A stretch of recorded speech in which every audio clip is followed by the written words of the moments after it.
Баахан банкнаас зээл авч нэг орон сууц захиалдаг. Захиалсан орон сууц нь ашиглалтанд орохгүй 5-10 жил болдог. Үүнээс болж одоо хохирдог.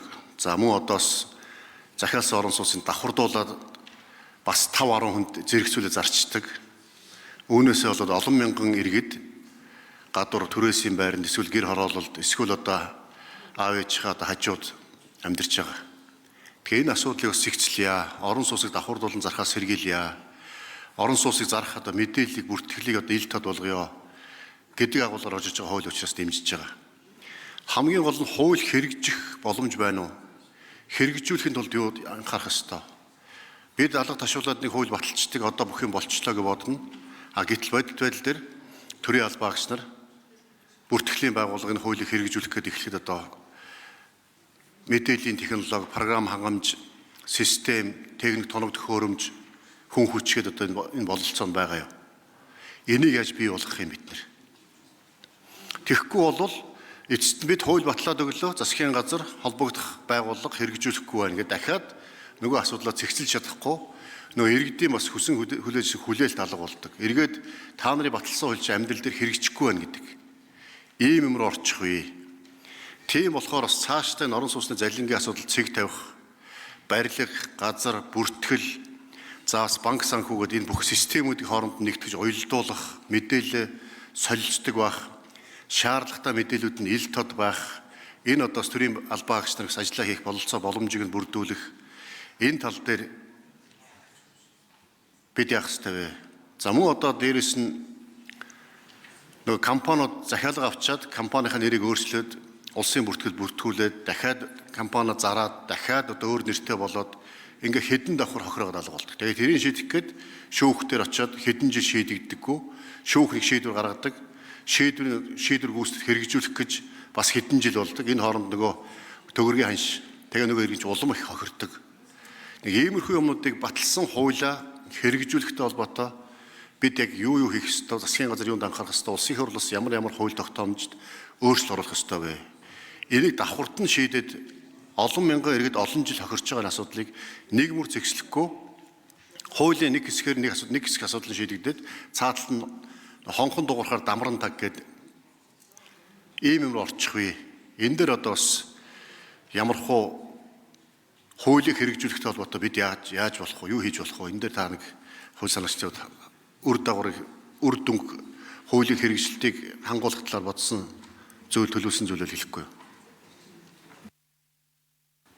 За, улсын хурлын дарга сангийн бямцгтын асуултанд хариулъя.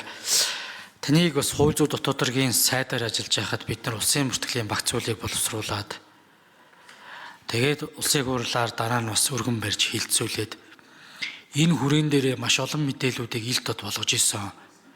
Энэ мэдээллийн ил тод байдал гэдэг бол нийгэм бас заримдаа шийдлээ олж чадахгүйгаа богшоод байгаа. Мэдээллийн зөрүүнээс болоод гэрээний одоо байгуулж байхдаа эрх тэгш байдлаа хангаж чадахгүй байгаа нөхцлөдлүүдийг засах нэг арга зам. Тухайн үед бас энэ олон мэдээллүүдийг ил болгохоор одоо итгэж өгөхгүй л хэлсэн. Пүүпа одоо бид эдийн өмч хөрөнгө чинь нууц байх ёстой л гэдээсэн. Хуулийн этгээдийн мэдээллүүд ил болсноор гэрээний одоо бие биендээ итгэх тэр итгэл жишээ дээшилсэн багхгүй. Яг энэ компани эцсийн өмчлөгч нь хэдэн хувьцаа эзэмшсэн. За энэ компани ерөн ямар түүхтэй ингээд. За манай тендерийн хууль жижиг дунд үйлдвэрлэлийн шуугуулсан зарим одоо хууль бус зүйлүүд ч гэсэн энэгээр илэрж ирсэн. За энэ концепцийг би бас шууд энэ жилийн үед яагаад бас барьж орж ирэх вэхээр энэ 18 онд яг энэ мэдээллүүдийг ил болгох гэжсэн багхгүй. Тэгээд тухайн үеийн парламент улсын хурл маань бас итгэж өгөөгүй. За энэ болохгүй хүний өмч хөрөнгөтэй холбоотой мэдээллийг эрхийн төлөвийн ч гэсэн гаргаж болохгүй гэдэг л энэ хандлагаас болоод ингээд 6-7 жил явцсан юм асуудал байна. Тэгээ энийгээ дагаад одоо орон сууц захиалганы холбоотой давхардуулан захиалга авах энэ байдал маш их өндөрсөн учраас яг 18 онд ярьж исэн энэ концепцийг би томьёол болгоод зарим энэ одоо эрхийн төлөвийн мэдээллийг л нээлттэй болгоё гэж байгаа. За чиг үүргийн үед бол манай улсын бүртгэлийн ерөнхий байгууллага дээр нэмэгдсэн байхгүй яг хийж байгаа. Дэдүтцэд болоод программын үед одоо энэ байгууллагыг дэмжих зайлшгүй шаардлага байгаа.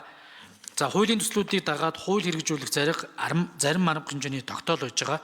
Тэгэхээр Монгол Улсын засгийн газар нь барьд дуусаагүй нийтийн зориулалтад орон сууцны барилгын эрхийн бүртгэлд бүртгэгдсэн тохиолдолд уг барилгад орон сууцны захиалга бүхий хилцээр хөрөнгө оруулсан иргэн хуулийн этгээдийн эрх ашигыг хамгаалах зорилгоор өртсөн тэмдэглэгээ заавал хийх зохицуултыг хэрэгжүүлэх хүрээнд тус байгууллагын програм хангамж дид үтцийг сайжруулах ажлыг хийх ёстой байгаа.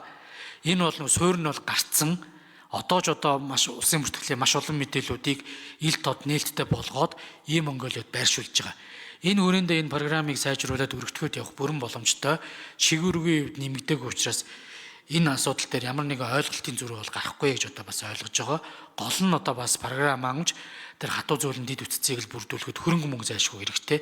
Тийм учраас энэ хугацаа тавьж бас шилжилт хийх зохицуултыг нь бол энэ тогтоолын төслөөр өгж байгаа.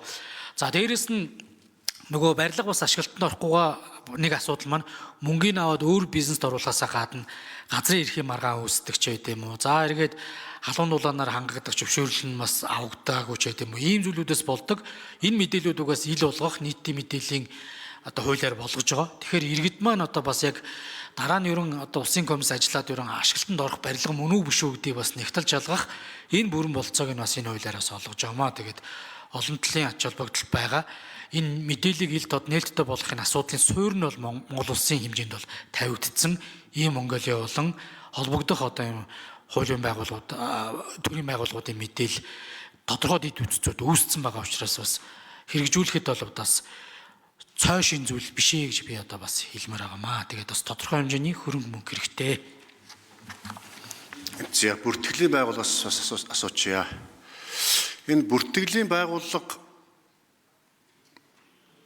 маш их ачаалттай болох нь барилга газрын бүртгэн, барьж эхлэхэд нь бүртгэн, зарж борлуулж эхлэхэд нь бүртгэн, дуусахад нь бүртгэн, хоорондоо шилжүүлэхэд нь бүртгэн. Энэ хэмжээгээр бүртгэлээ бүрэн хийж чадах уу? Одоо ингээд 20-30 мянган барилга жил ашиглалтанд ордог. Одоогийн байдлаар 1000 орчим барилга л бүртгэл хийж чаддаг юм шиг байна. Цаашдаа бүртгэлийн байгууллага дээр байшин барилгаа бүртгүүлэх гээд иргэд нь худалдаж авах захиалга өгсөн гээд бүртгүүлэх гээд их захгүй очир дараалал үүсдэг. Бүртгэх гээ байхын хүнд суртал гардаг. Цаашлаа тэрний шан харамж болдог. Ийм эрсдэл үүсэхгүй байх боломжууд юу байна? Та хэд бүгдийг цахимаар тийм үү? Заавал хүний оролцоогоор заавал улсын бүртгэлийн газар дээр очиж бүртгүүлэх гэж очир дараалал авч хурдан бүртгүүлэхийн тулд шан харамж өгөхгүйгээр цахимаар хүний оролцоогүй гэрээсээ гар утаснаас компьютер дээрээс бүртгэх ийм боломжийг бүрдүүлж чадах уу?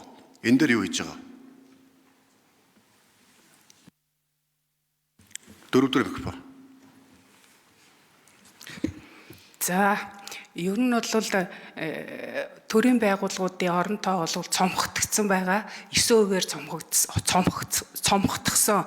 Ер нь бол улсын бүртгэлийн байгууллага дээр бол захин бүртгэлүүд хийгдэж эхэлсэн. За жишээлбэл барьцааны гэрээг бас захимаар бүртгэж जैन натриатаас бас өөрийнхөө нөгөө гэрчилсэн материалыг бас улсын бүртгэлийн байгууллагаар захимаар илгээгээд улсын бүртгэлийн байгууллага бас захимаар хүлээж авч бүртгэж байгаа ийм асуудлууд бас байж байна.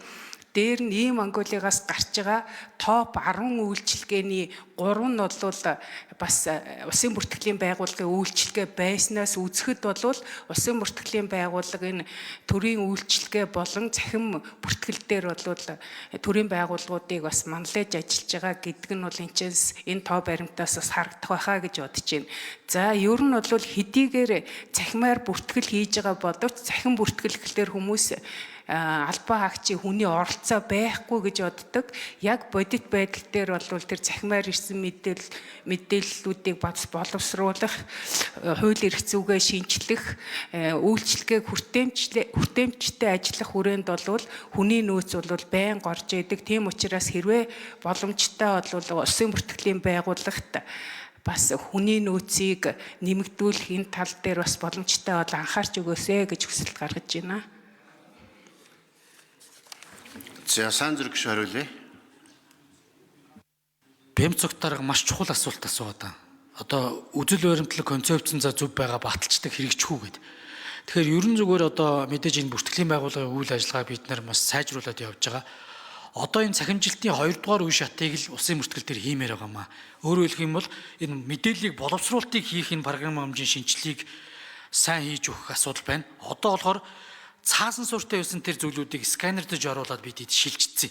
Одоо өөрөөр анханасаа тэр бүртгэл дээр одоо боловсруулалтыг эхнээс нь хийдэг. Одоо тэр програм хангамжийн шилжилтлүүл орох энэ ажил одоо улсын бүртгэлийн байгууллагыг бас дэмжиж ойлгож хөрөнгө мөнгийг одоо эх жилийн төсөв дээр тавьчвал энэ бодит байдлаараа төрийн үйлчлэгээний 70% улсын бүртгэлийн байгууллага үзүүлдэг байхгүй. Тэгэхээр энэ луг бол одоо ингээд зөв шилжилт хийх гээд байгаа маа бас бямсагтаар бас чухал асуудлыг гаргалаа. За дээрэс нь газрын үйл тогтоомжийг, барилгын үйл тогтоомжийг, хаягжилтын үйл тогтоомжийг засгийн газар бас иж бүрээр нь бас оруулж ирэх шаардлагатай байгаа маа. Энэ одоо